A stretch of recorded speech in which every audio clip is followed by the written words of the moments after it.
हरे कृष्णा, राधे राधे, जय माता दी। आप सभी माताओं एवं बहनों पर माता कुष्मांडा की कृपा सदा सर्वदा बना रहे। आपके गर्भ में पल रहे शिशु पर माँ कुष्मांडा की कृपा सदा बरसते रहे। आज आप सुनेंगे हमारे चैनल पर माता कुष्मांडा की व्रत कथा और इसके साथ ही सुनेंगे गर्भ कथा। इसलिए माताओं बहनें, आपसे अनुरोध है कि वीडियो को पूरा देखिए और हो सके तो वीडियो को लाइक कीजिएगा और चैनल पे नए हैं तो चैनल को सब्सक्राइब करके बेल आइकन को ऑन कर लीजिएगा, ताकि ऐसे ही वीडियो के नोटिफिकेशन आप सबके पास सबसे पहले पहुँचे। और हो सके तो ज़्यादा से ज़्यादा अपने प्रिय मित्र, दोस्तों और माताएं बहनें और जितने भी हैं उन सबके साथ शेयर कीजिएगा, ताकि हमारे जितने भी माताएं बहनें हैं गर्भधारण की अवस्था में हैं, वो माताएं बहनें भी इस वीडियो का पूरा लाभ ले सके और अपने गर्भ में पल रहे शिशु की जीवन मंगल कामना कर सके। इसलिए आइए बड़े ही प्रसन्न चित्त मन से माँ कुष्मांडा की आराधना करते हैं और अपने गर्भ में पल रहे शिशु की दीर्घ आयु की कामना करते हैं। तो आइए माताओं बहनें श्रवण करते हैं माता कुष्मांडा की कथा। चैत्र नवरात्रि के चौथे दिन आप सबका स्वागत है। चैत्र नवरात्रि के चतुर्थी दिन पर माता कुष्मांडा की पूजा आराधना की जाती है। इसे देवी दुर्गा का चतुर्थ स्वरूप माना जाता है। देवी कुष्मांडा मुस्कुराती हुई देवी के नाम से भी जानी जाती है, जिनकी 8 भुजाएं हैं और अपने हाथों में अनेक प्रकार के अस्त्र शस्त्र धारण करती है। तो चलिए आज चैत्र मास के चतुर्थ दिन पर हम देवी कुष्मांडा से जुड़ी हुई एक पौराणिक कथा का श्रवण करते हैं। अगर आपको आज की हमारी यह कथा अच्छी लगे तो आप हमारे चैनल को सब्सक्राइब कर लीजिएगा। एक पुराण में कहा गया है कि इस ब्रह्मांड की सृष्टि से पूर्व केवल अंधकार था और उस समय देवी कुष्मांडा ने ही इस ब्रह्मांड की उत्पत्ति की जिसमें हम रहते हैं। लेकिन देवी कुष्मांडा का निवास स्थान कहाँ पर है? कहते हैं कि यह सूर्य के मूल में देवी कुष्मांडा निवास करती है, बल्कि यूँ कहे कि सूर्य में ऊर्जा और गर्मी भी वह प्रदान करती है। वह देवी कुष्मांडा है जो सूर्य को दिशा प्रदान करती है। जब यह ब्रह्मांड नहीं था तो देवी कुष्मांडा ने अपनी असीमित शक्ति से एक छोटा अंड उत्पन्न किया था जो इस ब्रह्मांड में परिवर्तित हो गया। जब देवी कुष्मांडा ने इस ब्रह्मांड का निर्माण किया तो सर्वप्रथम उन्होंने अपने 3 नेत्रों द्वारा 3 देवियों को उत्पन्न किया। उनकी बाएं नेत्र से देवी महाकाली उत्पन्न हुई, जो कि भयंकर स्वरूप धारण की हुई थी। उनके दाएं नेत्र से मुस्कुराती हुई देवी महासरस्वती प्रकट हुई। उनके तीसरे नेत्र से देवी महालक्ष्मी का उदय हुआ। कहते हैं कि यह तीनों देवियां पृथ्वी से सबसे पहले जीवन स्वरूप थी। इन 3 देवियों को प्रकट करने के पश्चात देवी कुष्मांडा ने इन तीनों पर अपना दृष्टिपाल किया। सर्वप्रथम देवी कुष्मांडा ने देवी महाकाली पर दृष्टिपात किया और उनसे एक नर तथा मादा उत्पन्न हुई। नर का नाम हुआ शिव और उनके 5 मुख तथा 10 भुजाएं थी। जो मादा उत्पन्न हुई उनका नाम पड़ा देवी सरस्वती। उनका 1 मुख और 4 भुजाएं थी। इसके पश्चात देवी कुष्मांडा ने अपनी दृष्टि देवी महालक्ष्मी पर डाली और उनसे भी एक नर था मादा उत्पन्न हुई। नर का नाम हुआ ब्रह्मा और उनकी 4 भुजाएं और 4 सिर थे। जो मादा उत्पन्न हुई उसका नाम था देवी लक्ष्मी। उनका 1 मुख और 4 हाथ थे। इसके पश्चात देवी कुष्मांडा ने अपनी दृष्टि देवी महासरस्वती पर डाली और इसी क्रम में एक नर और मादा उत्पन्न हुए। नर का नाम श्री विष्णु रखा गया और उनका 1 सिर और 4 भुजाएं थी। मादा का भी 1 सिर और 4 भुजाएं थी और उनका नाम शक्ति हुआ। और इस प्रकार जैसे कि आप जानते हैं, देवी लक्ष्मी ने भगवान विष्णु को अपने वर के रूप में चुना।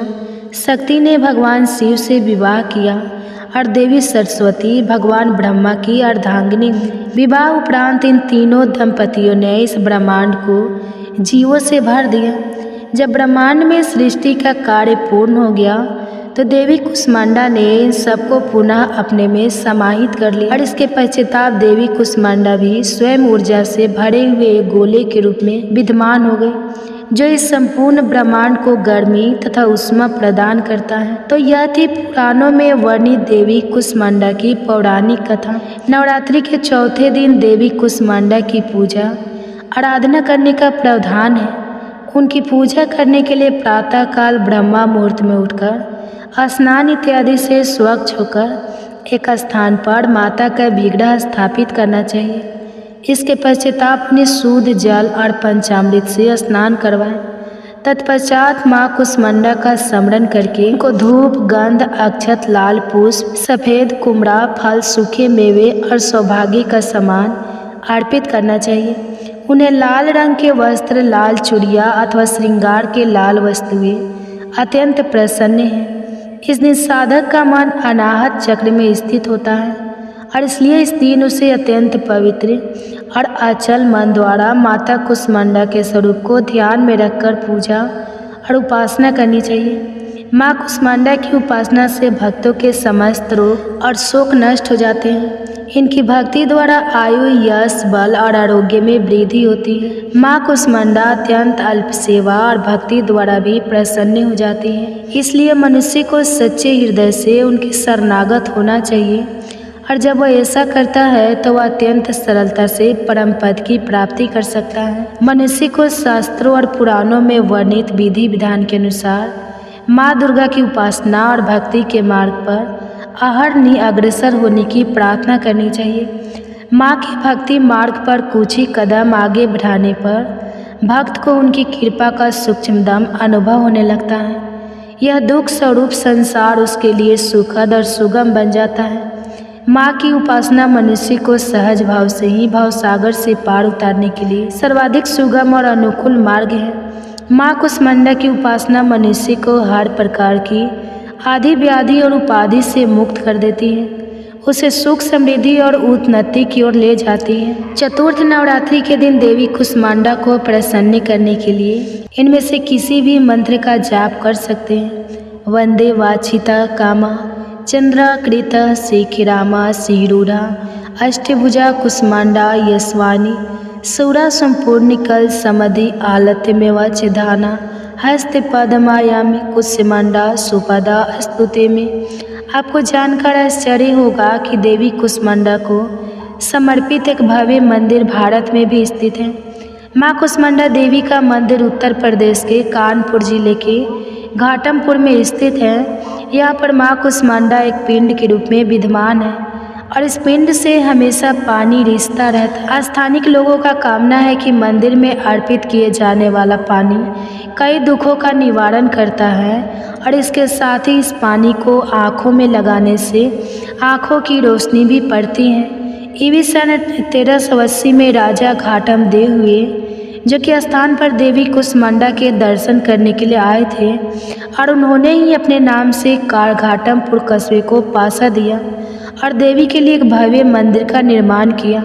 सन 1819 में इस मंदिर का पुनः निर्माण करवाया गया और यहाँ पर आने वाले स्थानीय बंजारों के समुदाय ने यहाँ पर एक मठ की भी नींव रखी। उत्तर प्रदेश का कानपुर देश के सभी प्रमुख शहरों से रेल, सड़क और हवाई मार्ग से जुड़ा हुआ है। यहाँ पर आप किसी भी माध्यम से पहुँच सकते हैं। इसके अतिरिक्त देश में देवी कुष्मांडा को समर्पित कुछ अन्य मंदिर भी है। तो यह थी चैत्र नवरात्रि के उपलक्ष्य में चौथे दिन पर देवी कुष्मांडा की पौराणिक कथा और उनसे जुड़े हुए विशेष जानकारी। यह वीडियो आपको कैसा लगा यह मैं नीचे कमेंट्स बॉक्स में लिखकर ज़रूर बताइएगा।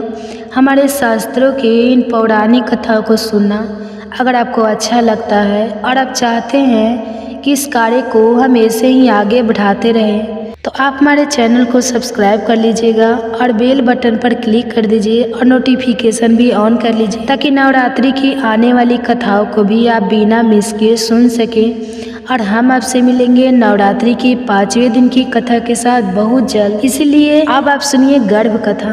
माताओं एवं बहनों पर कृष्ण की कृपा सदा सर्वदा बना रहे। आप सभी के गर्भ में पल रहे शिशु पर कान्हा जी की कृपा सदा बना रहे।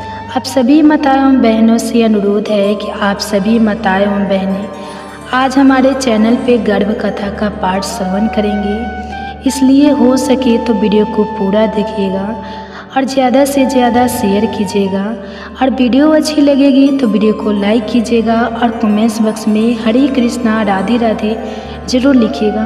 और हाँ, चैनल पे नए हैं तो चैनल को सब्सक्राइब करके बेल आइकन को ऑन कर लीजिएगा ताकि हमारे चैनल पे गर्भ कथा अपलोड होता है उसका पूरा लाभ आप ले सकें।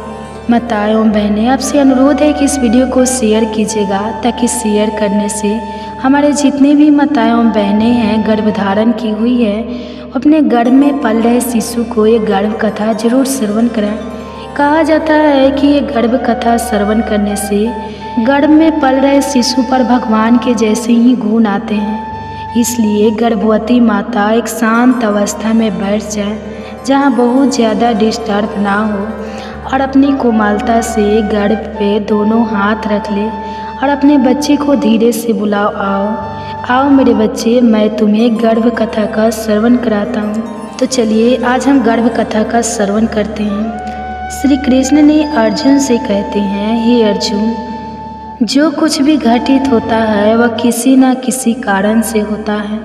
हर बिछड़ा, हर दूर होना, हर छूट जाना केवल एक सहयोग नहीं बल्कि तुम्हारे आत्म विकास के लिए एक संदेश होता है। जीवन में तो कुछ भी आता है वह हमें कुछ देने आता है, और जो चला जाता है वह हमें कुछ सिखाने जाता है। इसलिए मोह मत रखो, क्योंकि मोह तुम्हें सत्य से दूर ले जाता है। जब कोई रिश्ता टूटता है, कोई प्रियजन दूर चला जाता है या कोई अवसर हाथ से निकल जाता है, तो सबसे पहला सवाल मन में आता है, क्यों यह मेरे साथ हुआ, क्यों यह व्यक्ति चला गया, क्यों मैं इस अवसर से वंचित रह गया। लेकिन जब हम गहराई से सोचते हैं तो हमें समझ आता है कि हर बिछड़ा अपने साथ कोई ना कोई सीख लेकर आता है। मान लो कि कोई व्यक्ति तुम्हारा बहुत अच्छा मित्र था, तुमने उसे दिल से चाहा, लेकिन किसी कारणवश वह जीवन से चला गया। पहले तो दुख होगा, खालीपन लगेगा, लेकिन समय के साथ तुम्हें एहसास होगा कि उसने तुम्हें अपने प्रति अधिक मजबूत बनाया। उसने तुम्हें यह सिखाया कि सच्चे रिश्ते वही होते हैं जो समय की कसौटी पर टिकते हैं, और जो नहीं टिकते वे पहले ही कमज़ोर थे। महाभारत में देखो, अर्जुन को अपने ही संबंधियों के खिलाफ युद्ध करना पड़ा। उसके गुरु द्रोणाचार्य, जिनके उन्होंने धनुर्विद्या सीखी थी, उनके ही शत्रु बन गए। भीष्म पितामह, जो हमेशा उनकी रक्षा करते थे, अब सामने खड़े थे। अर्जुन यह बिछड़ा सहन नहीं कर पा रहे थे, लेकिन श्री कृष्ण ने उन्हें समझाया कि यह सब संसार का नियम है। जो सत्य के मार्ग पर होता है उसे कई बार अपने प्रियजनों से भी दूर होना पड़ता है। इसी तरह जब कोई रिश्ता छूटता है तो इसका अर्थ यह नहीं कि तुम्हारी यात्रा समाप्त हो गई, बल्कि इसका अर्थ यह है कि तुम्हें अब एक नई समझ के साथ आगे बढ़ना है। जब कोई अवसर चला जाता है तो इसका अर्थ यह नहीं कि तुम अयोग्य थे, बल्कि यह कि तुम्हारे लिए कुछ और बेहतर रास्ता तैयार किया जा रहा है। बिछड़ा का सबसे बड़ा पाठ यह है कि यह हमें आत्मनिर्भर बनाता है। जब हम किसी चीज़ के बिना जीना सीखते हैं तब हमें अपनी आंतरिक शक्ति का एहसास होता है। जैसे कोई पक्षी अपने घोंसलों से तब तक नहीं उड़ता जब तक हवा का झोंका उसे मजबूत नहीं करता, लेकिन जब वो उड़ जाता है तो उसे समझ में आता है कि आसमान कितना बड़ा है और उनके पंख कितनी ऊंचाई तक जा सकते हैं। इसलिए जब भी जीवन में कोई दूर जाए, कोई रिश्ता ख़त्म हो या कोई अवसर हाथ से निकल जाए, तो दुखी होने के बजाय यह सोचो, मुझे इससे क्या सीखने को मिला। जब यह प्रश्न करोगे तो तुम्हें हर बछड़ा में एक नया रास्ता दिखाई देगा। श्री कृष्ण का उपदेश यही कहता है, जो चला गया उसे पकड़कर मत बैठो, क्योंकि जो तुम्हारा है वह किसी भी परिस्थिति में तुम्हारे पास रहेगा, और जो तुम्हारा नहीं है वह कितना भी पास रहे एक दिन चला ही जाएगा। श्री कृष्ण कहते हैं, जो हो चुका उस पर शोक मत करो, और जो आने वाला है उसकी चिंता मत करो। जीवन का हर क्षण तुम्हें कुछ सिखाने आता है। जो बीत गया वह तुम्हें गिराने के लिए नहीं, बल्कि तुम्हें मजबूत बनाने के लिए हुआ था। यदि तुम अपनी पुरानी पीड़ाओं को ही पकड़कर बैठे रहोगे तो नए अवसरों को कैसे देख पाओगे। हर व्यक्ति के जीवन में ऐसा समय आता है जब वह टूट जाता है, हिम्मत हार जाता है और उसे लगता है कि अब आगे कुछ अच्छा नहीं हो सकता।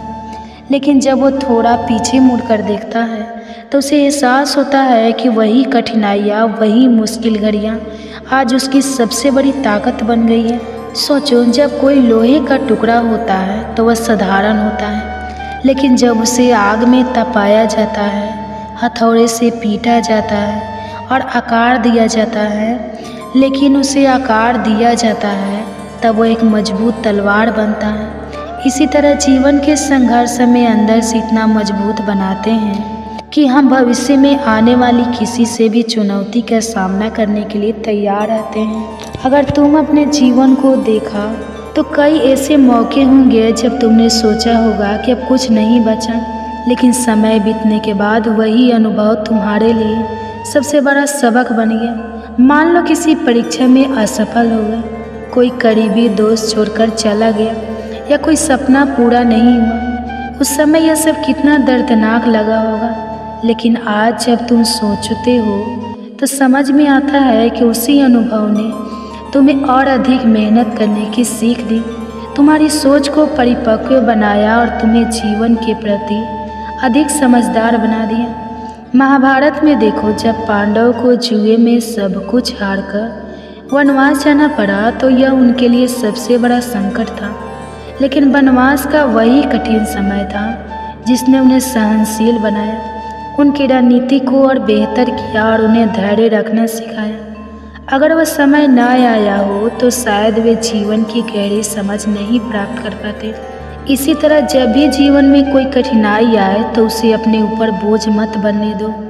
जो बीत चुका है उसे अपनी कमजोरी मत बनने दो, बल्कि उससे सीखो और खुद को इतना मजबूत बनाओ कि भविष्य में जब कोई कठिन परिस्थितियाँ आए तो तुम उसे सहजता से पार कर सको। याद रखो, समय हमेशा चलता रहता है, कोई भी दुख अस्थायी नहीं होता, लेकिन जो व्यक्ति कठिनाइयों से सब लेकर आगे बढ़ता है वही जीवन में सफलता और शांति दोनों प्राप्त करता है। श्री कृष्ण कहते हैं, काल अनंत है, यह किसी के लिए नहीं रुकता। जो व्यक्ति समय के प्रभाव को समझ जाता है वह जीवन में कभी भी पछतावे और दुख में नहीं डूबता। जैसे नदी का जल निरंतर बहता रहता है, वैसे ही जीवन भी चलता रहता है। जो बीत गया उस पर रोने से कुछ नहीं बदलता, लेकिन जो आने वाला है उस पर ध्यान देकर उसे श्रेष्ठ बनाना ही सच्ची बुद्धिमत्ता है। हम अक्सर जीवन में ऐसी परिस्थितियों में फंस जाते हैं जहाँ हमें लगता है कि अगर समय वहीं रुक जाता तो सब कुछ अच्छा रहता। कभी कोई प्रिय व्यक्ति हमें छोड़कर चला जाता है, कभी कोई अवसर हाथ से निकल जाता है, तो कभी कोई गलती हमें पछतावे में डाल देती है। लेकिन क्या समय रुकता है? नहीं, समय अपनी धारा में निरंतर बहता रहता है। फिर हम क्यों ठहरे रहें? सोचो, जब सूर्य ढल जाता है तो क्या वह दोबारा उसी स्थान पर उगता है? नहीं, वह अपने अगले दिन के प्रकाश की तैयारी करता है। यदि सूर्य भी यह सोचकर ठहर जाए कि कल का दिन अच्छा नहीं था, तो क्या दुनिया में उजाला होगा? नहीं। उसी तरह यदि हम भी अपने अतीत के बोझ को लेकर बैठे रहेंगे तो आगे बढ़ पाएंगे और ही नए अवसरों को देख पाएंगे। महाभारत में अर्जुन को जब अपने ही परिवार के विरुद्ध युद्ध करना पड़ा तो वह ठहर गया, सोच में पड़ गया। वह अतीत की बातों को याद करके आगे बढ़ने से डर रहा था, लेकिन श्री कृष्ण ने उसे समझाया कि जो बीत गया वह वापस नहीं आएगा। यदि उसने अपने कर्तव्य का पालन नहीं किया तो उसका भविष्य अंधकारमय हो जाएगा। अर्जुन ने जब यह समझ लिया कि समय किसी के लिए नहीं रुकता, तब उसने अपने संदेहों को त्याग दिया और आगे बढ़कर धर्म का पालन किया। इसी तरह जीवन में भी हमें अतीत के दुख और पछतावे में उलझे रहने के बजाय आगे की ओर देखना चाहिए। अगर तुम किसी गलती के कारण दुखी हो तो उसे सुधारने का प्रयास करो, लेकिन उसमें डूबे मत रहो। अगर कोई तुम्हें छोड़कर चला गया है तो यह मत सोचो कि सब खत्म हो गया, बल्कि यह देखो कि उसके जाने के बाद जीवन में क्या नया सीखने को मिला।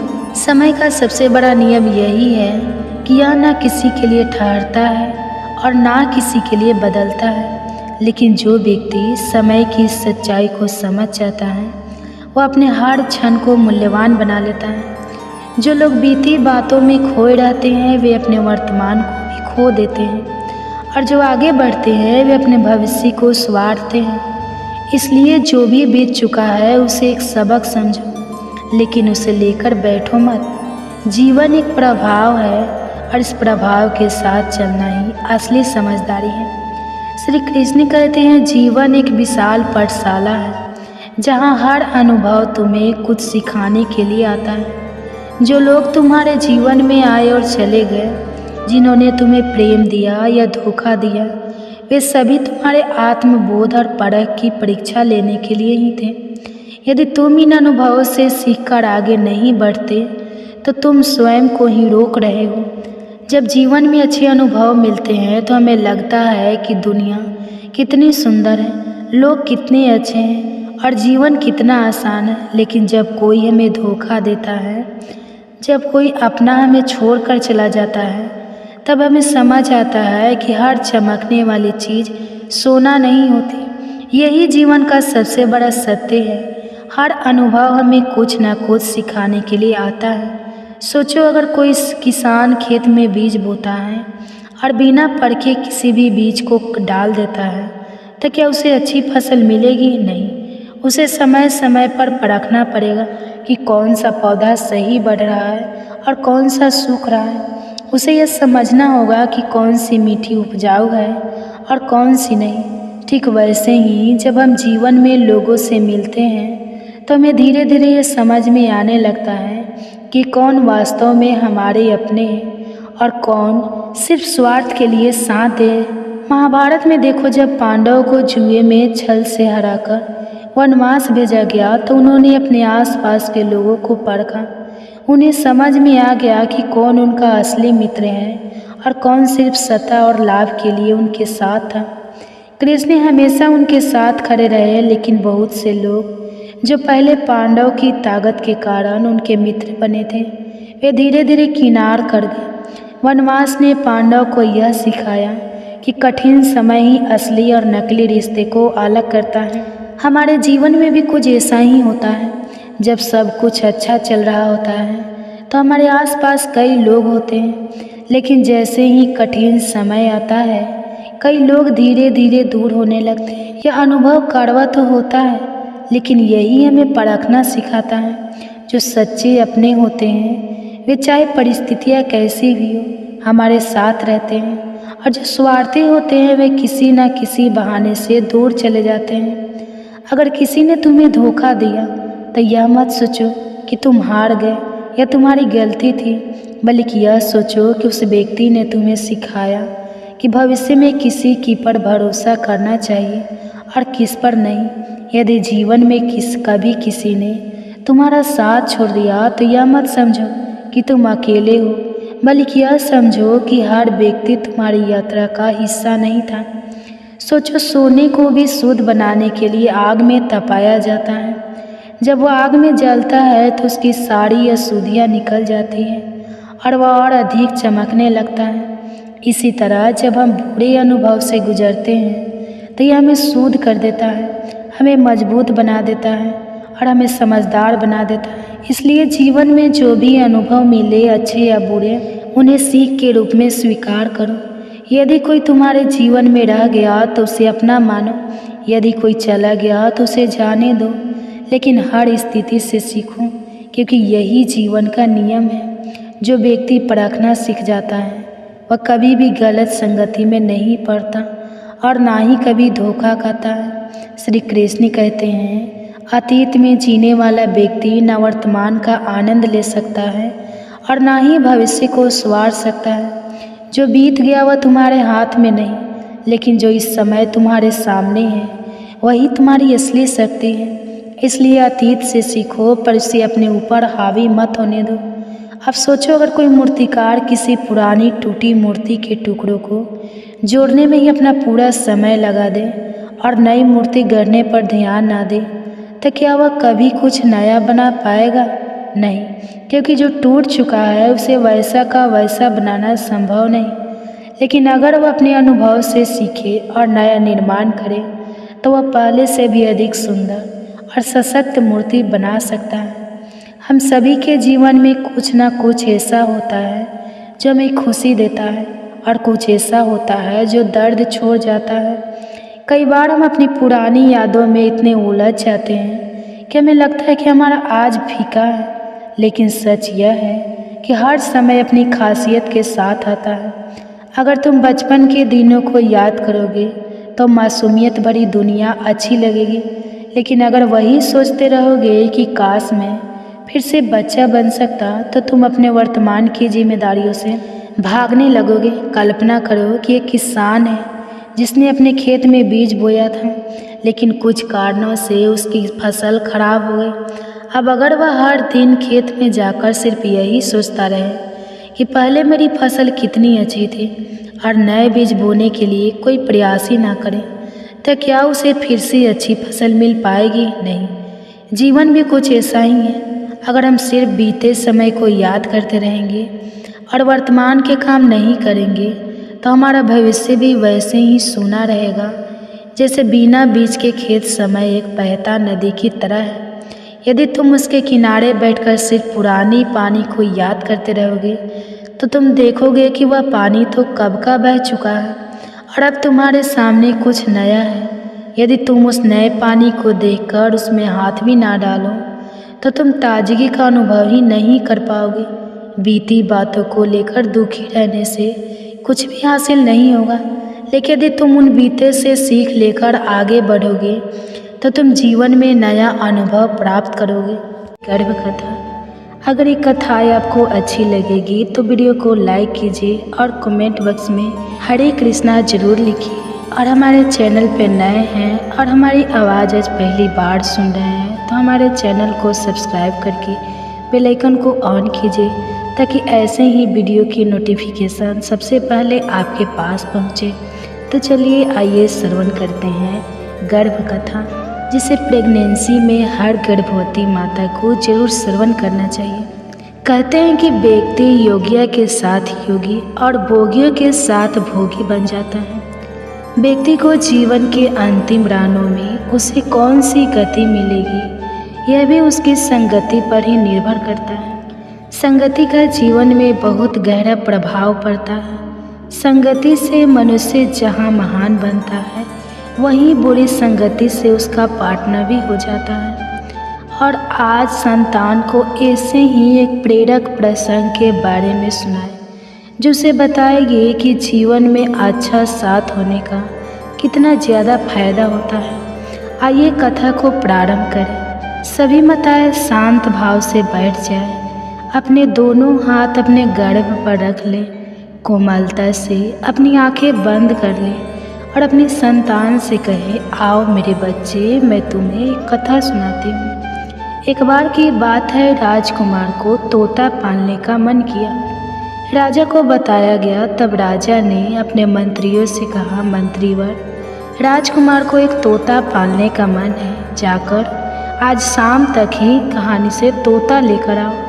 तोता एकदम से तो कहानी मिलता नहीं था, इसलिए मंत्री एक संत के पास गए और कहा, भगवान, राजा साहब एक तोता लेने की जिद कर रहे हैं, आप अपना तोता दे दो तो बड़ी कृपा होगी। संत ने कहा, ठीक है, ले लो।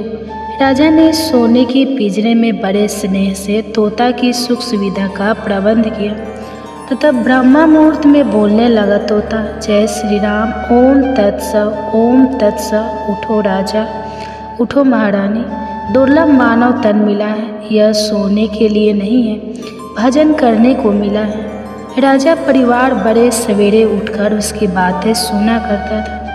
राजा कहते थे कि तोता क्या मिला, हमें तो एकांत ही मिल गया। पर हर जीव की एक निश्चित आयु होती है। एक दिन वह तोता मर गया। राजा, रानी, राज परिवार और पूरे राज्य में हफ्तों तक शोक मनाया गया, झंडा झुका दिया गया। किसी प्रकार राज परिवार ने शोक का वर्णन किया और राजकाज पे पुनः गए। राजा साहब ने कहा, मंत्रीवर, खाली पिंजरा सूना लगता है, एक और तोता की व्यवस्था की जाए। मंत्री ने इधर उधर देखा, एक कसाई के यहाँ वैसा ही बहुत तोता पिंजरे में तंगा देखा। मंत्री ने कहा कि राजा साहब चाहते हैं कि यह तोता उन्हें मिले। तब कसाई ने बोला कि ठीक है। कसाई वाला तोता राजा के पिंजरे में पहुंच गया। राज परिवार बहुत प्रसन्न था। सबको लगा कि वही तोता जीवित होकर चला आया है। दोनों की नासिक, पंख, आकर, चितवन सब एक जैसे थे। लेकिन बड़े सवेरे तू तो इस प्रकार राजा को बुलाने लगा जैसे वह कसाई अपने नौकरों को उठाता था।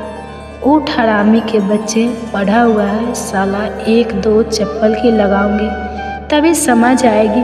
चल उठ जा यहाँ से, मेरे लिए अंडे ला और फिर मुर्गियों को काट। कमीने यही बात को बार बार दोहराने लगा। राजा को इतना क्रोध आया कि उसने तोता को पिंजरे से निकाला और गर्दन मरोड़ के केले के बाहर फेंक दिया। मेरे बच्चे वे दोनों तोता सेज भाई थे, पर एक ही गर्दन मरोड़ दी गई तो दूसरे के लिए झंडा झुका दिए गए। भंडारा किया गया, शोक मनाया गया। आखिर भूल हुई तो कहाँ हुई?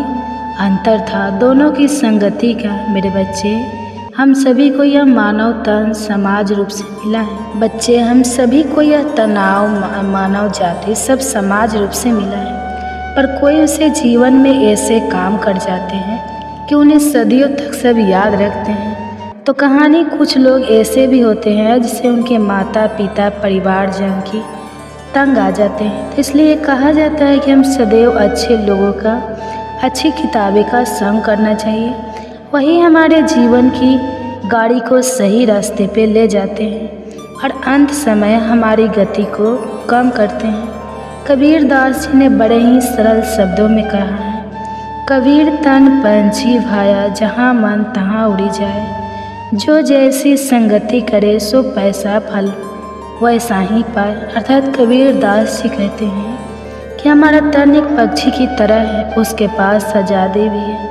वह चाहे जिस दशा में उड़ सकता है, पर उसे यह समझना चाहिए कि वह जहाँ जाएगा, उनकी संगति करेगा, उसे अपने जीवन में वैसे ही परिणाम मिलेंगे। इसलिए हमें ध्यानपूर्वक एक एक काम बढ़ाना चाहिए। अपनी संगति पर सदैव पैनी नज़र रखनी चाहिए।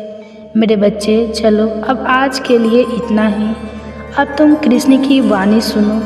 श्री कृष्ण कहते हैं, किसी भी व्यक्ति के अपने जीवन में सफल ना होने के सबसे मुख्य कारण होते हैं खुद पर भरोसा ना होना। जीवन में वही व्यक्ति सफल होता है जिसे खुद पर भरोसा हो। जिस व्यक्ति को खुद पर भरोसा नहीं है वह कभी भी सफल नहीं हो सकता। एक बार दानवीर कर्ण ने भगवान श्री कृष्ण से अपनी व्यथा सुनाई और कहा कि हे प्रभु, जब मैं पैदा हुआ तब मेरी माँ ने मुझे त्याग दिया, इसमें मेरा क्या अपराध था?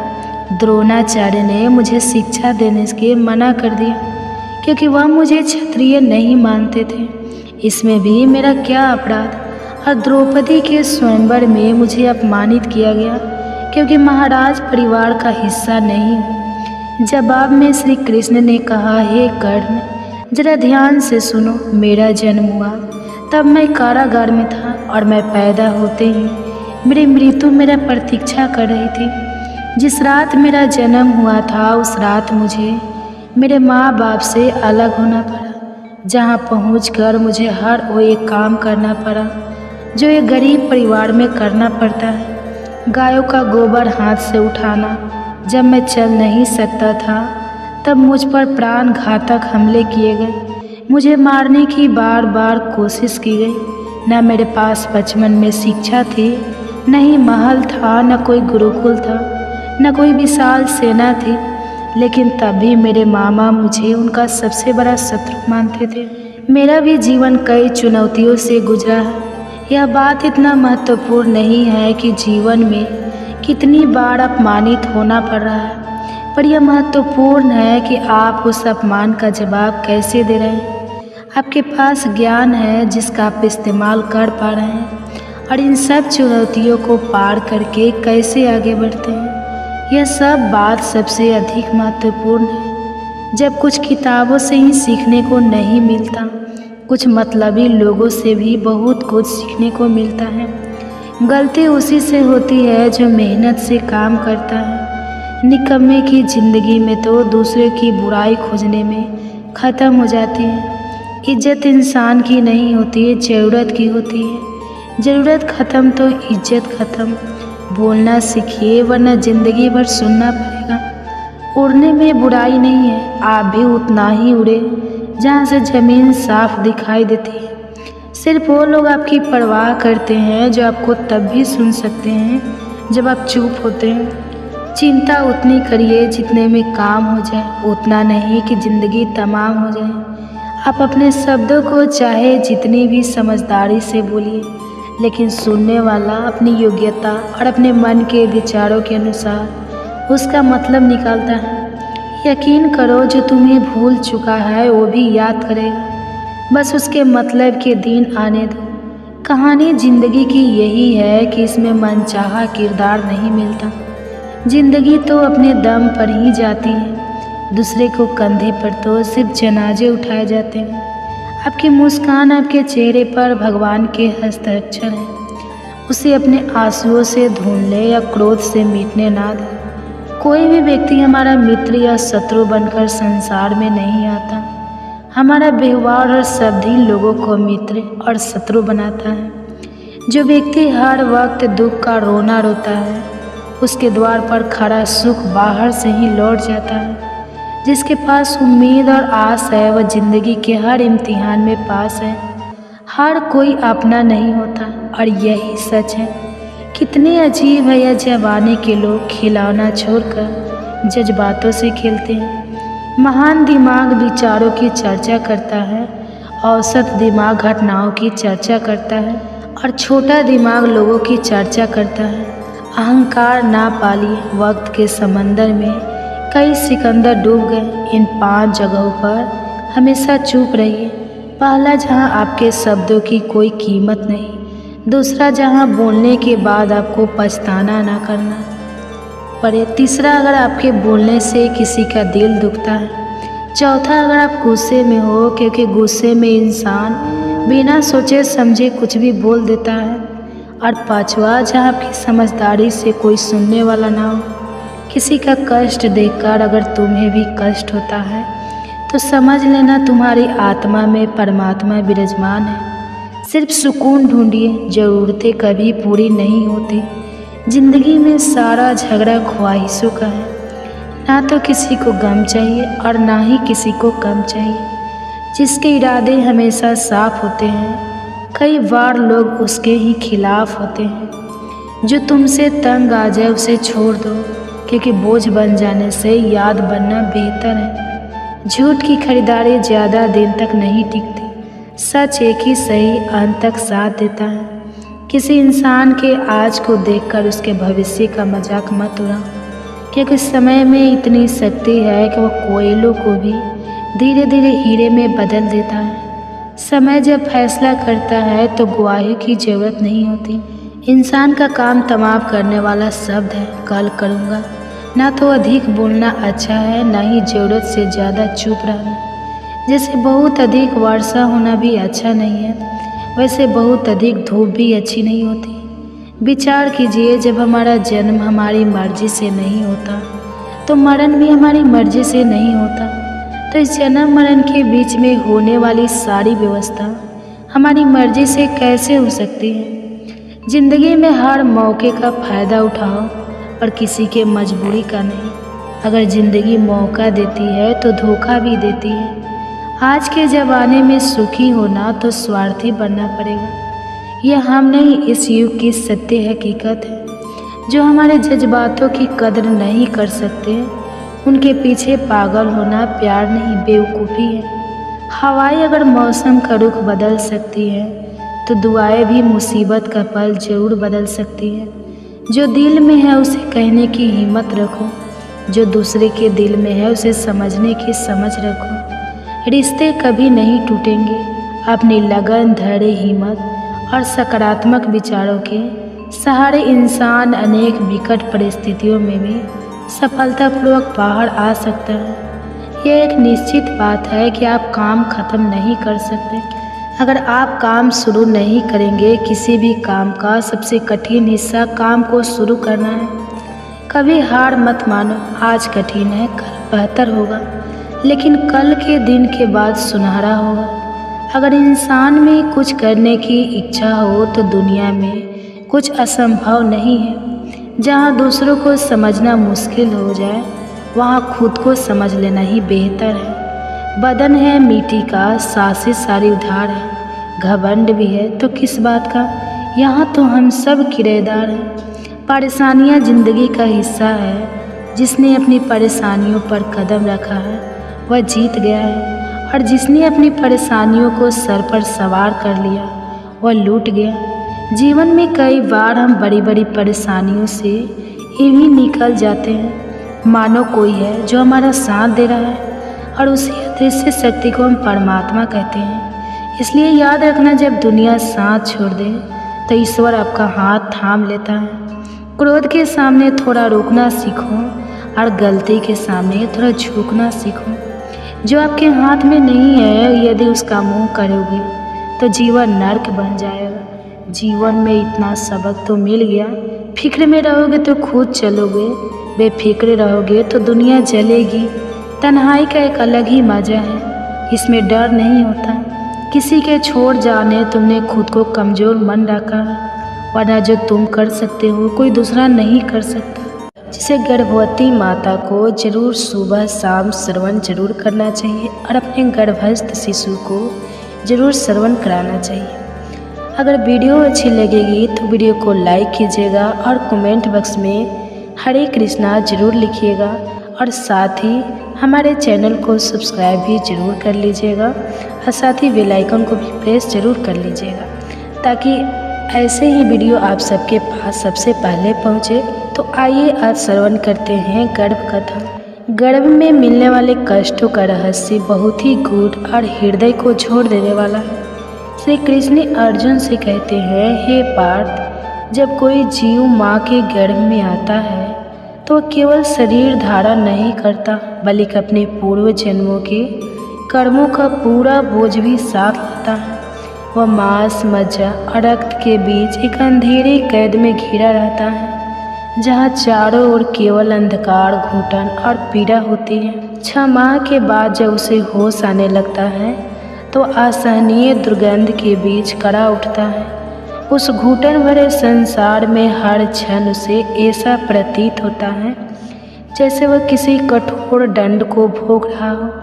तब वह आत्मा आर्त स्वर में ईश्वर से पुकारती है, हे प्रभु, मैंने ऐसा कौन सा पाप किया था जो मुझे इस अंधकारमय नरक में धकेल दिया गया। मैं इस मोह माया से भरी दुनिया में जन्म नहीं लेना चाहता, कृपया कर मुझे मुक्त कर दीजिए। परंतु नियति की यह अटल सच्चाई है कि ईश्वर उसकी विनती को अनसुना कर देते हैं, क्योंकि जीव को अपने कर्मों का फल भोगना ही पड़ता है। श्री कृष्ण अर्जुन को बताते हैं, हे धनंजय, माँ के गर्भ में जीव जितने कष्ट सहता है वह मृत्यु लोक के किसी भी दुख से कहीं अधिक होता है। परंतु यह कष्ट किसी के साथ अन्याय नहीं, बल्कि उसके पूर्व जन्मों में किए गए कर्मों का ही प्रतिफल होता है। वहाँ वह अपने पापों पर पछताता है, अपने किए गए अधर्म को याद कर तड़प उठता है और सोचता है कि काश उसने सत्कर्म किए होते तो आज उसे इस पीड़ा में ना रहना पड़ता। परंतु जैसे जैसे जन्म की घड़ी पास आती है वैसे वैसे वह अपने पूर्व जन्म की बातें भूलने लगता है। जैसे ही वह संसार में जन्म लेता है उसे अपने बीते हुए जन्म की कोई स्मृति नहीं रहती। वह फिर उसी मोह माया में लिप्त हो जाता है, वही भूले दोहराने लगता है और फिर वही जन्म मरण का चक्र चलता रहता है। भागवत गीता में भगवान श्री कृष्ण कहते हैं, हे अर्जुन, यह चक्र अनंत है। जब तक जीव अपनी आत्मा के परम सत्य को नहीं जान लेता तब तक वह जन्म और मृत्यु के इस चक्र में बंधा रहता है। यही नहीं, यदि कोई गर्भवती स्त्री भागवत गीता का श्रवण करती है तो उसके गर्भ में पल रहे शिशु का मानसिक और आध्यात्मिक विकास होता है। ऐसे माता पिता को संस्कारी, बुद्धिमान और श्रेष्ठ संतान की प्राप्ति होती है, जो न केवल इस जीवन को संवारती है बल्कि आत्मा के मोक्ष का मार्ग भी प्रशस्त करती है। गर्भ गीता केवल एक ग्रंथ नहीं बल्कि जीवन और जन्म के सबसे गहरे रहस्यों का उद्घाटन है। यह वह दिव्य ज्ञान है जो हमें सोचने पर विवश करता है। क्या हम इस चक्र से मुक्त हो सकते हैं? क्या कोई ऐसा मार्ग है जो हमें मोक्ष की ओर ले जाए? भगवान श्री कृष्ण स्वयं हमें यह सिखाते हैं कि संसार एक स्वप्न के समान है, जहाँ हर जन्म हमें मोक्ष का एक अवसर देता है। अब यह हम पर निर्भर करता है कि हम इस जीवन को केवल भोगों में व्यतीत कर देते हैं या आत्मज्ञान प्राप्त कर अपने असली स्वरूप को पहचानते हैं। अर्जुन का हृदय और भी व्यथित हो उठा। उसने व्याकुल स्वर में कहा, हे प्रभु, यह मन तो मतवाले हाथी के समान बेलगाम है। इसकी तृष्णा कभी समाप्त नहीं होती। यह 5 इंद्रियों के वश में है और इन पर सबसे अधिक प्रभाव अहंकार का है। यह अहंकार इतना बलवान है कि यह मनुष्य को पतन की ओर धकेल देता है। कृपया कर बताइए, इस मन को कैसे वश में किया जाए? भगवान श्री कृष्ण ने धैर्यपूर्वक कहा, हे अर्जुन, यह मन सचमुच हाथी के समान उद्दंड है। इसकी तृष्णा इसे कभी स्थिर नहीं रहने देती।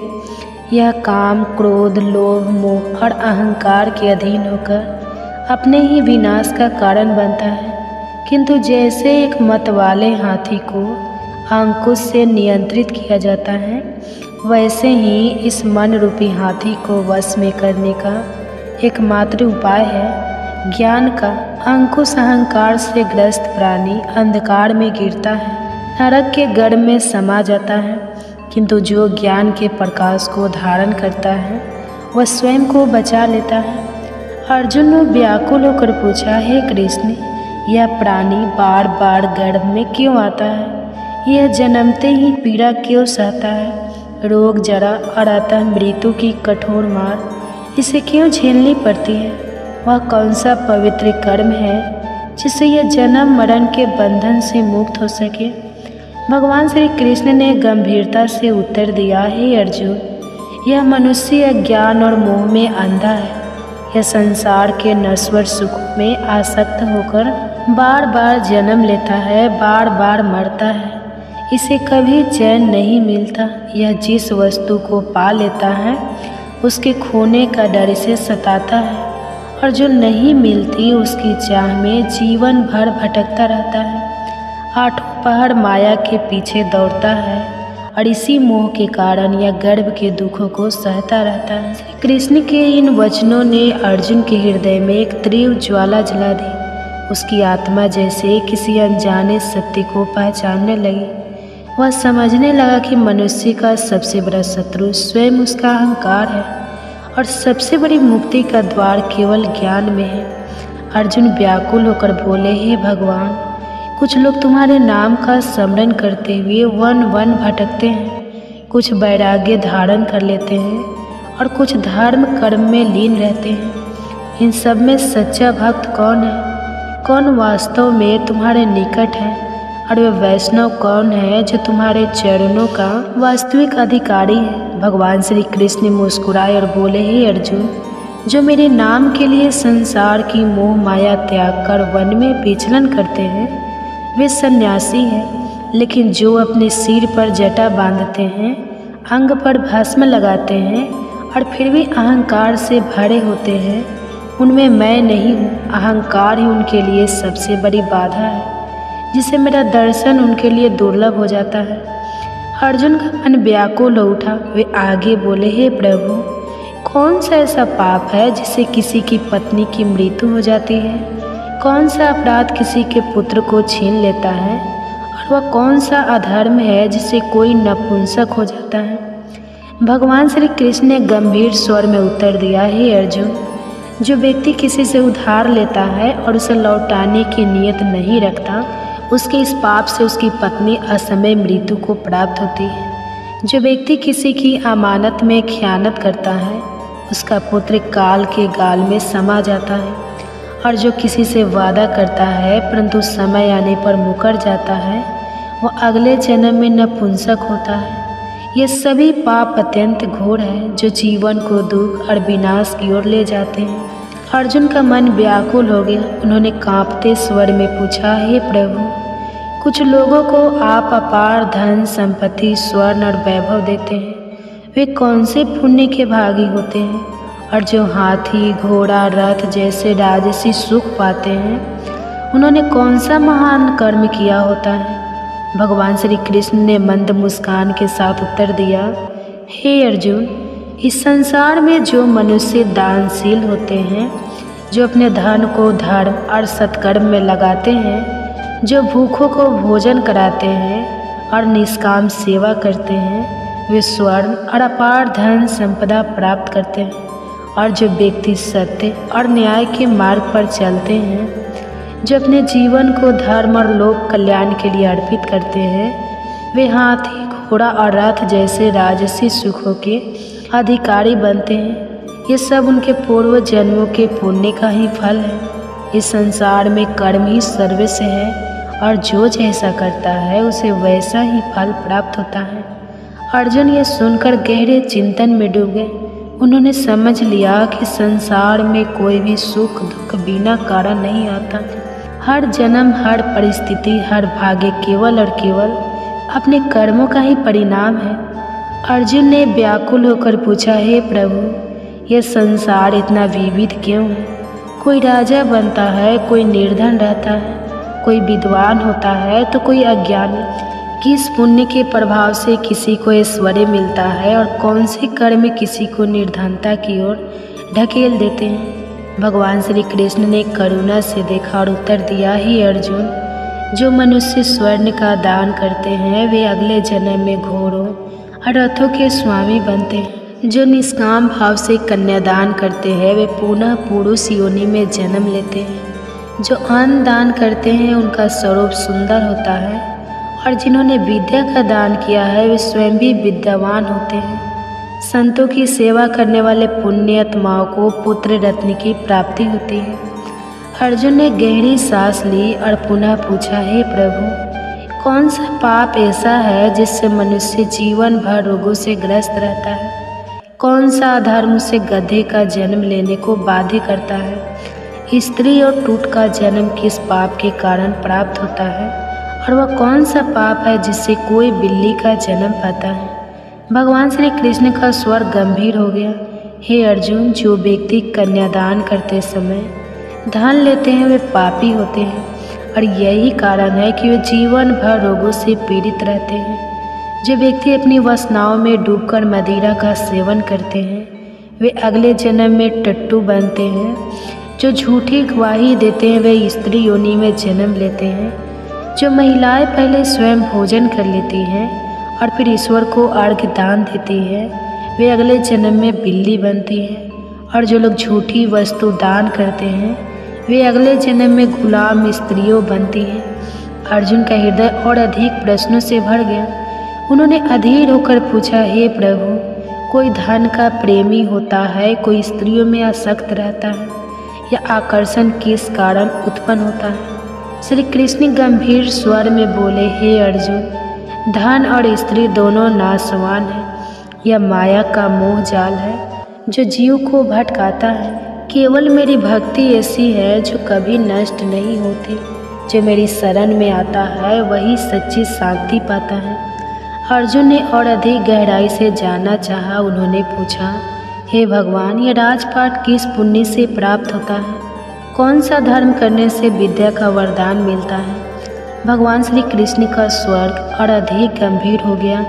हे अर्जुन, जो प्राणी काशी में निष्काम भाव से तप करते हुए देह त्यागते हैं वे राजा बनते हैं, और जो गुरु की सेवा निष्ठा और समर्पण से करते हैं वे विद्या प्राप्त करते हैं। ये संसार केवल कर्मों का प्रतिफल है।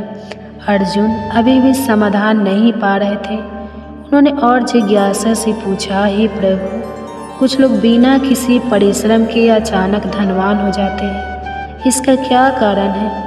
भगवान श्री कृष्ण मुस्कुराए और बोले, हे अर्जुन, जो गुप्त दान करते हैं, जो बिना किसी दिखावे के दूसरों की सहायता करते हैं, वे अचानक धन संपत्ति प्राप्त करते हैं। जो परमेश्वर के कार्य में लगते हैं, जो परोपकार में अपना जीवन अर्पित करते हैं, वे सदैव रोगों से मुक्त रहते हैं। अब अर्जुन के मन में पापों को लेकर जिज्ञासा उठी। उन्होंने भयभीत स्वर में पूछा, हे भगवान, कौन से पाप मनुष्य को अम्ली नशेड़ी बना देते हैं? कौन से पाप से गूंगे हो जाते हैं और कौन सा पाप कुष्ठ रोग का कारण बनता है?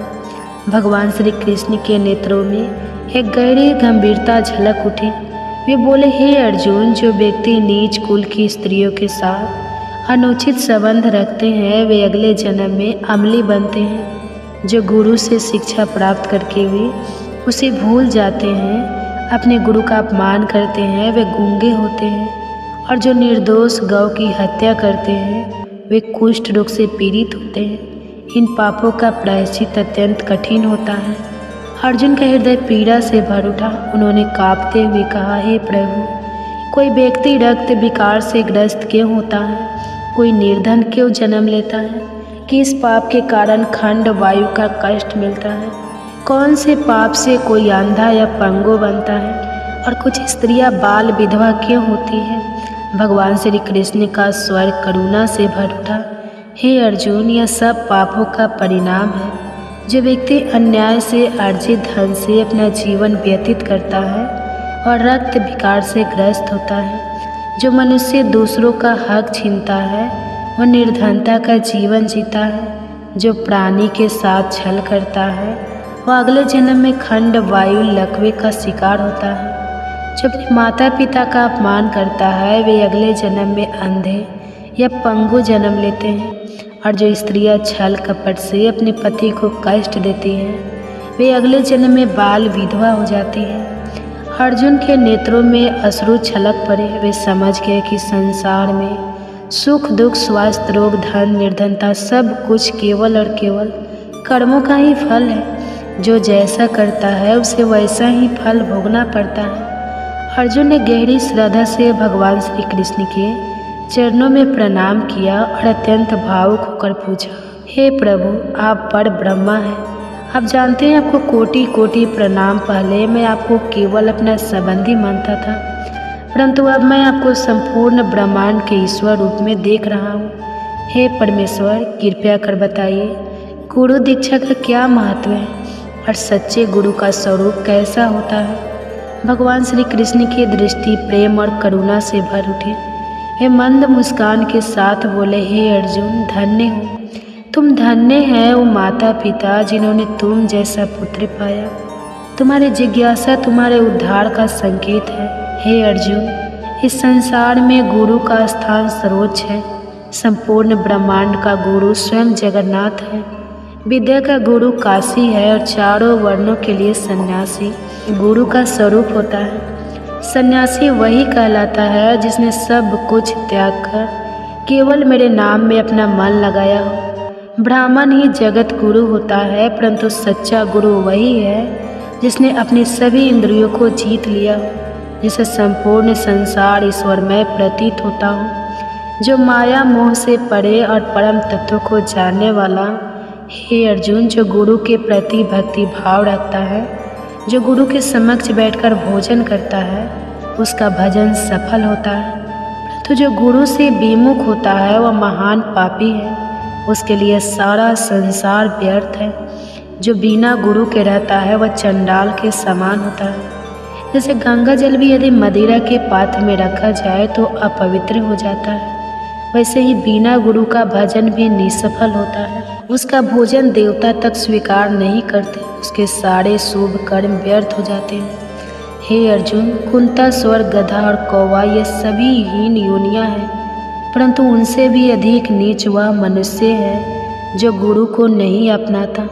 गुरु के बिना कोई भी प्राणी मोक्ष प्राप्त नहीं कर सकता। जो बिना गुरु के रहता है वह निश्चित रूप से नरक में जाता है। गुरु दीक्षा के बिना किए गए सभी कर्म निष्फल हो जाते हैं। हे अर्जुन, जैसे गंगा समस्त नदियों में श्रेष्ठ है, जैसे सभी व्रतों में एकादशी का व्रत सर्वोत्तम है, वैसे ही सभी पूर्ण कर्मों में गुरु की सेवा श्रेष्ठ है। जो गुरु को अपनाए बिना धर्म करता है वह केवल पशु योनि में उसका फल भोगता है और 84 लाख योनियों में भटकता रहता है। अर्जुन का हृदय भाव विह्वल हो उठा। उनकी आंखों में श्रद्धा के आंसू छलक है। उन्होंने कांपते स्वर में पूछा, हे प्रभु, गुरु दीक्षा क्या होती है? कैसे एक साधारण प्राणी गुरु की कृपा प्राप्त कर सकता है? भगवान श्री कृष्ण के नेत्रों में दिव्य तेज झलक उठा। उन्होंने गंभीर और मधुर स्वर में कहा, हे अर्जुन, धन्य है तेरा जन्म, क्योंकि तूने यह परम पवित्र प्रश्न किया। गुरु दीक्षा मात्र 2 अक्षरों में समाई हुई है, हरि एव और हरि एम एव। 2 अक्षर गुरु द्वारा प्रदान किए जाते हैं और चारों वर्णों के लिए इन्हें अपनाना सर्वोत्तम है। जो व्यक्ति गुरु की सच्चे मन से सेवा करता है वह मेरे हृदय में स्थान पाता है। वह 84 लाख योनियों से मुक्त हो जाता है, जन्म मरण के बंधन से छूट जाता है और नरक के दुखों से बच जाता है। जो गुरु की सेवा नहीं करता वह 3 करोड़ 50 लाख वर्षों तक नरक भोगता है, लेकिन जो गुरु की सेवा करता है वह कई अश्वमेध यज्ञों के पुण्य का भागी बनता है। गुरु की सेवा करना ही मेरी सेवा करना है। हे अर्जुन, हमारे इस पवित्र स्वाद को जो भी प्राणी श्रद्धा से पढ़ेगा और सुनेगा वह जन्म जन्मांतर के कष्टों से मुक्त हो जाएगा।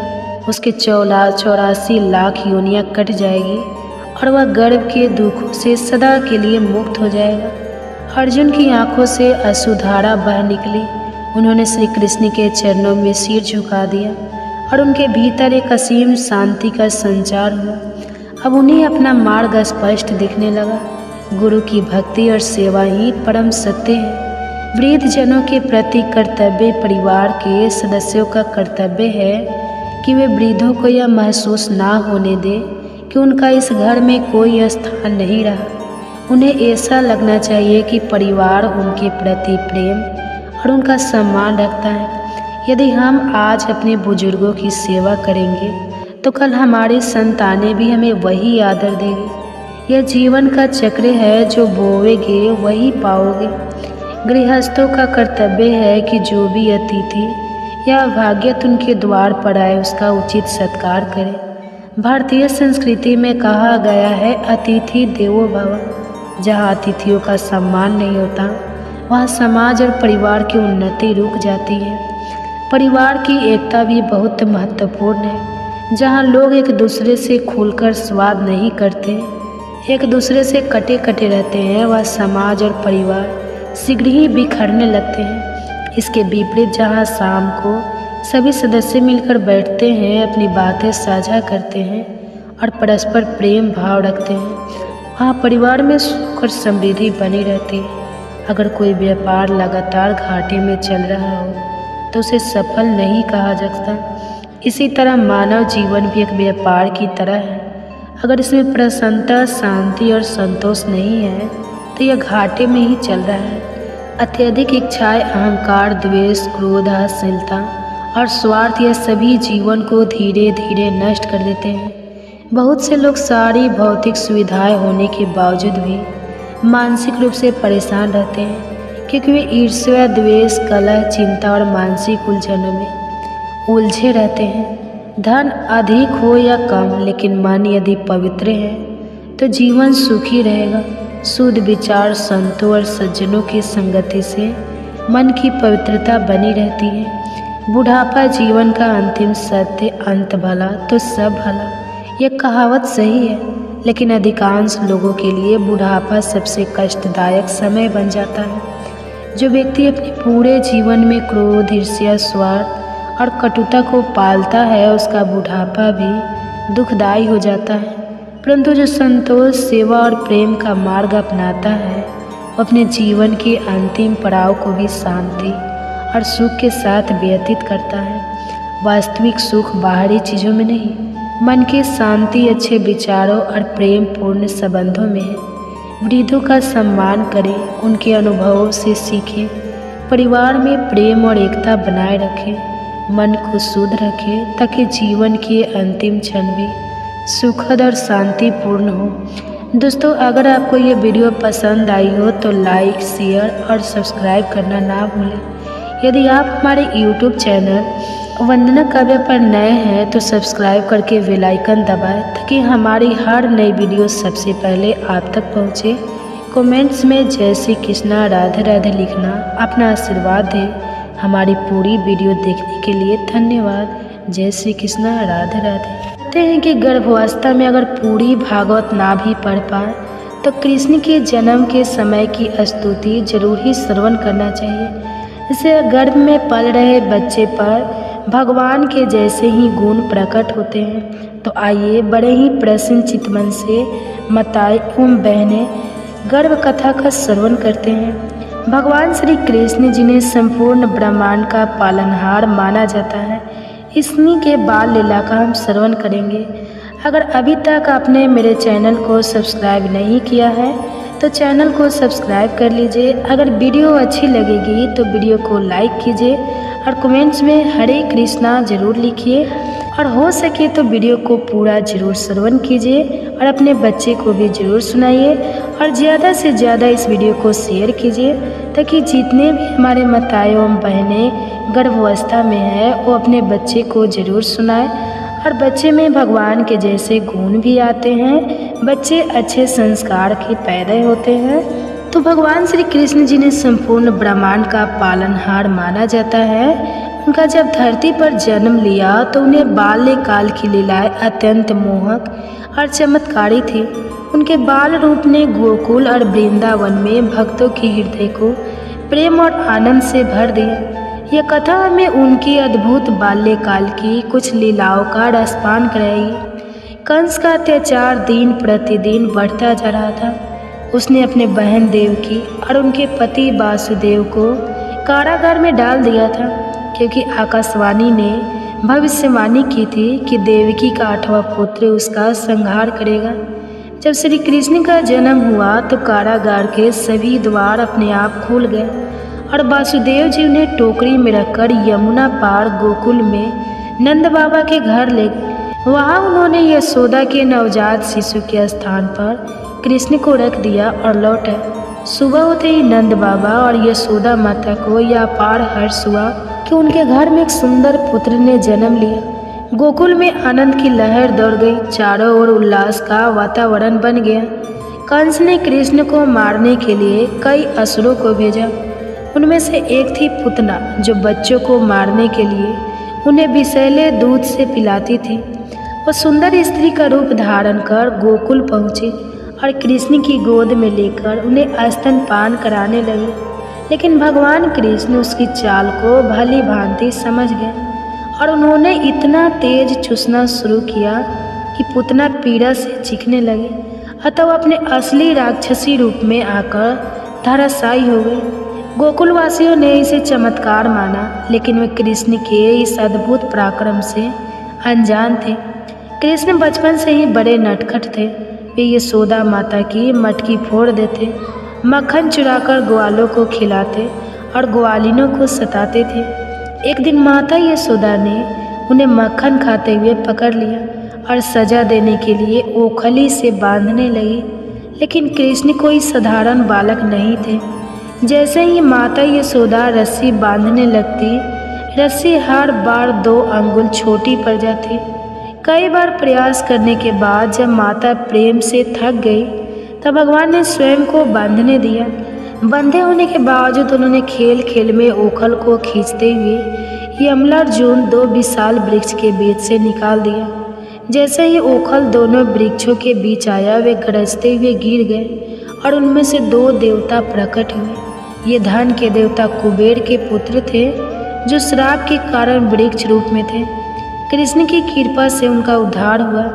कृष्ण अपने सखाओं के साथ गोकुल के घर घर जाकर माखन चुराते थे। वे कभी मटकी फोड़ देते, कभी ऊंचाई पर रखी मटकी से मक्खन निकालने के लिए सखाओं के साथ पिरामिड बना लेते। इस पर गोकुल की ग्वालिनें यशोदा माता से शिकायत करने आई, माई तेरा लाला बहुत नटखट हो गया है, हमारे घरों में घुसकर मक्खन चुरा लेता है। यशोदा माता ने कृष्ण को डांटा, लेकिन कृष्ण भोलेपन से बोले, माई मैंने तो मक्खन नहीं खाया, देखो मेरे हाथ भी साफ, जबकि मक्खन उनके ओठों पर लगा हुआ था। कृष्ण की मासूमियत देखकर ग्वालिनें हंस पड़ी और उनके बाल रूप पर मुग्ध हो गई। यमुना नदी में कालिया नाग नामक एक विषैला नाग रहता था, जिससे जल दूषित हो गया था। गोकुल के पशु पक्षी और मनुष्य इससे त्रस्त थे। कृष्ण ने इस संकट का समाधान करने के लिए यमुना में छलांग लगा दी। उन्होंने कालिया नाग के सिर पर कूदकर नृत्य किया और उसे परास्त कर दिया। नाग ने भयभीत होकर भगवान से क्षमा मांगी। कृष्ण ने उसे यमुना छोड़कर किसी अन्य स्थान पर जाने की आज्ञा दी, जिससे यमुना का जल पुनः शुद्ध हो गया। गोकुलवासी हर वर्ष इंद्र देवता की पूजा करते थे, लेकिन कृष्ण ने समझाया कि हमें इंद्र की नहीं बल्कि गोवर्धन पर्वत की पूजा करनी चाहिए, जो हमारी गायों को चरने के लिए हरी घास देता है और हमें भोजन प्रदान करता है। गोकुलवासियों ने गोवर्धन पर्वत की पूजा शुरू कर दी, जिससे इंद्र क्रोधित हो गए। उन्होंने गोकुल पर मूसलाधार वर्षा बरसाई। तब श्री कृष्ण ने अपनी छोटी अंगुली पर गोवर्धन पर्वत को उठा लिया और समस्त गोकुलवासियों को उसके नीचे आश्रय दिया। इंद्र ने अपनी हार स्वीकार की और कृष्ण को साक्षात नारायण के रूप में प्रणाम किया। गोकुल से वृंदावन आने के बाद भी कृष्ण की बाल लीलाएं जारी रही। वे ग्वाल बालों के साथ गाय चराने जाते, रास लीला करते, अपनी मधुर बांसुरी से सबको मोहित कर देते। बाल कृष्ण की इन लीलाओं ने सभी के हृदय में प्रेम और भक्ति का संचार किया। उनकी अलौकिक बाल लीलाएं आज भी भक्तों को आनंदित करती हैं और हमें प्रेम, भक्ति और निश्चलता का संदेश देती है। श्री कृष्ण की बाल लीलाएं केवल कहानियाँ ही नहीं है, बल्कि गहरे आध्यात्मिक अर्थ रखती है। वे हमें सिखाती है कि प्रेम, भक्ति और नटखट सरलता से ईश्वर को पाया जा सकता है। बाल कृष्ण की लीला हमें आनंदित करती है और जीवन में सच्चे प्रेम और विश्वास का महत्व समझाती है। जय श्री कृष्ण।